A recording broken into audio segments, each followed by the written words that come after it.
What's up, Samurai? We are back in for Trove, and today we're going to be tackling the Ice Sage with the 45k series. So, basically what we're going to do is we're going to take the class in the Sundered Uplands, try it out, see how good it is. I'll leave my own feedback to you guys and gals about where the class kind of stands on the tier list of Trove. And then we'll end up going into the delves and fighting a boss. And generally speaking, we'll end up giving you a decent enough example of what this character's potential is. Now, I do want you to keep in mind that I don't have this class completely maxed out. As I discovered with the last video, unfortunately, I don't actually have a full set of attack speed gear for magic. I totally thought that I did, but unfortunately, I only have the set for physical. Now, I could randomize that and swap that around, but I'm just going to wait for the second stat reroll event. But either way, it should be okay because Ice Sage's ultimate ability. I also don't have a very good crystal ring, so just keeping that in mind. And then generally speaking, this will be the better ally for magic, but the movement speed ally is locked behind Paragon levels. And well, more particularly, it's locked behind a random drop from Paragon Pinatas, so I'll probably never get it. Now, before we end up getting going here, I want to end up putting on the light subclass solar ability. It could end up being better and more beneficial to use Lunar Lancer's ability and stuff. But generally speaking, I use Solarian because it just gives us the extra light, which we need every little bit of light that we can get in order to deal with the enemies in Sundered Uplands. Now, the crystal ring hidden effect, there are a couple different options. So the funny thing is that there's actually two hidden ring effects that complement each other, but you can't have them both at the same time. I wish Trove had better builds. So there's Nice Ice Baby, which makes it so that the Big Chill, which is your #1 ability that freezes everything, makes it so that the Big Chill will end up throwing down a big ice crash that changes the ground into ice. Pretty useless. But As Cold as Ice makes it so that while the Ice Sage is on ice, you gain additional critical hit chance and crit damage. So again, it kind of feels like both of those abilities should complement each other with one build, but I guess it's cool that you could have two different Ice Sages. I don't know. And then otherwise, there's going to be the last one, Chill Out, which is Frozen Ward. Your ultimate triggers when you're at low health. I'm assuming that one's bad just because internal cooldowns and those sorts of things, right? So let's start our timer and let's get going. I don't have Volatile Bounder. Why do I always start like that? Also, it seems I accidentally started stalking this guy. I always try my best to end up having these videos set up in such a way that I can just do it 100% myself. So the thing is, the old Ice Sage used to actually be really, really good at speed farming. That kind of changed as we ended up getting this newer Ice Sage after the reworks. You can see our damage is okay. Honestly, it's a lot of it's just got to do with the fact that I'm lacking the overall damage. But Ice Sage has decent survivability just because of the fact that we're constantly tagging enemies, slowing them, making them frozen, what have you. But the old Ice Sage used to actually be a great speed farmer. You wouldn't think so, but it secretly was. And the reason for that is because when the old Ice Sage, your #1 ability, used to actually make you have your barrier that is now swapped to your ultimate, and it would give you a lot of movement speed while you had it on, and it would just stay there until enemies would attack you, versus the ultimate that we have now, where it pops out for a limited amount of time.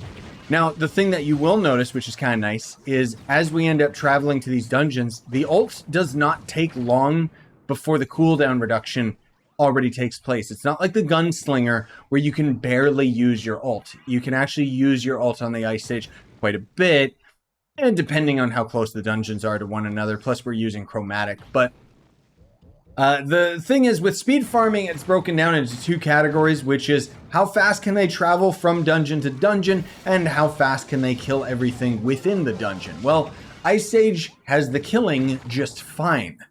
No problem, we can just annihilate anything. Even if I don't end up using my ult, if I use a flask and it actually detects our hits, you can see that we just do heaps and heaps and heaps and heaps of damage with this character. Top that with the fact that the class gem, when it pops off, that's when we really start seeing the damage, because that's where you see all that extra damage number going off. That's the class gem triggering, right? So it's kind of RNG, but ultimately you will end up doing so much freaking damage that you're fine, right? Now, the other thing is that how fast can we travel from dungeon to dungeon? Well, not very well. Unfortunately, that's kind of where Ice Age is going to suffer a lot, is in the movement speed department, just because we kind of need everything to trigger. Your ultimate, I'm pretty sure your ultimate gives us some movement speed, but not enough to make it worthwhile, especially because we're only going to be able to trigger it every now and then, right? So it's not like an ideal class for movement speed. I don't think we actually get extra movement speed with the ultimate, do we? Yeah, we're at 185 and 135 is our base, just because of the Trove skill tree, obviously. But anyways, yeah, as far as just dealing damage to enemies, that's fine. Most of all, the biggest problem is projectile detection in Trove is an issue. So a lot of times our base attack won't actually register the hit on enemies, and that can be a big problem. But that's just a problem when you're playing any ranged character. The other thing too is, so long as we're standing on the ground, we can actually just spam our right click, which is really good for dealing with crowds of enemies, because our base attack is really good for single target. When the class gem ability triggers, it does have an area of effect explosion on where our primary shots go, which can end up dealing pretty good damage. But whenever I'm dealing with large groups of enemies, I like to just throw down our right click. Unfortunately, it does have knockback, which, as you'll know, is one of the worst things in Trove. So see, look how little my hits are actually registering. This is a prime example of how broken Trove can be, because barely any of my shots were actually registering, as you saw. When they do register, we're fine. The only problem is that knockback is still a thing in this stupid video game. But anyways, that should be a long enough showcase just to let you know, okay, this is how the class is going to end up handling these areas.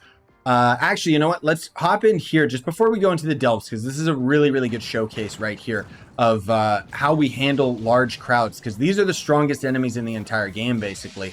And when we have our ult trigger and just our flask and all of our hits actually get registered, these enemies just get absolutely decimated, dude. Like, they just are destroyed. It just depends if everything lines up correctly. Anyways, let's go to the delves. So I don't have a super deep delve, and obviously, as far as fighting these enemies are concerned, we're gonna be fine.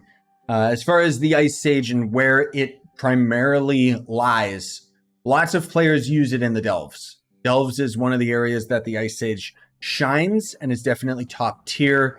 It's a class that you can main for normal dungeon farming if you really want to, but is not something that is going to be like, oh my god, Ice Sage is so much better than all these other classes, you know? Like, it's just, unfortunately, it just doesn't have the speed. And so that's where people will primarily end up using it in the delves, because it does shine against large groups of enemies. It has good survivability because of the sheer knockback of the character. I'm just checking if that room was cleared. And then also is going to end up being a boss killer, as you will see momentarily. So the funny thing is that players were actually using the Ice Sage to specifically fight Leviathans because there was a trick that you could do, which I'll explain to the best of my knowledge once we end up actually fighting the boss. But I just got to clear up a couple more rooms. You can see that we've got the damage, but unfortunately this is just a very tedious process rather than fighting large groups of enemies. So I'm going to skip ahead. So I'm not going to pretend that I remember like 100% what everybody would do, but essentially what would happen is players would tag the boss, and it was something like the first player, again, I don't fully understand this. It was basically an exploit. As far as I know, it has been patched. But what would happen is the first player to tag a Leviathan with its Ice Sage would end up, I think, then making all of the other classes in the area would trigger the passive ability of the class gem ability, or they would kind of adopt a little bit of the damage from the Ice Sage. There was something about it that was just kind of busted that ended up making people using the Ice Sage for bosses like all the time, right? But let's do this. So long as we have all of our abilities trigger, then we do end up like just destroying this guy. Unfortunately, we're not having all of our things, all of our hits actually register, but we're actually doing over 100k damage, or over 100 mil damage each hit. So we are a boss killer. Trust me.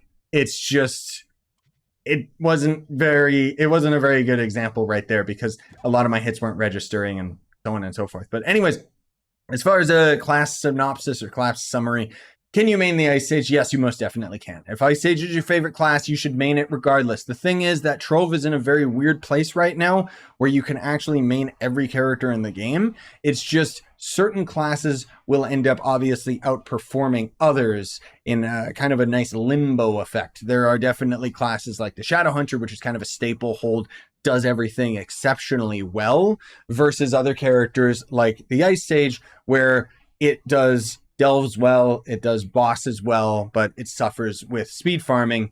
And so personally, I still lean towards the Shadow Hunter, but that's also just because Shadow Hunter is my favorite character. That's why I always main it. Anyways, thanks for watching. Smash like, sub for more, buy the merch you want to support the channel. Sayonara, and stay epic, everybody.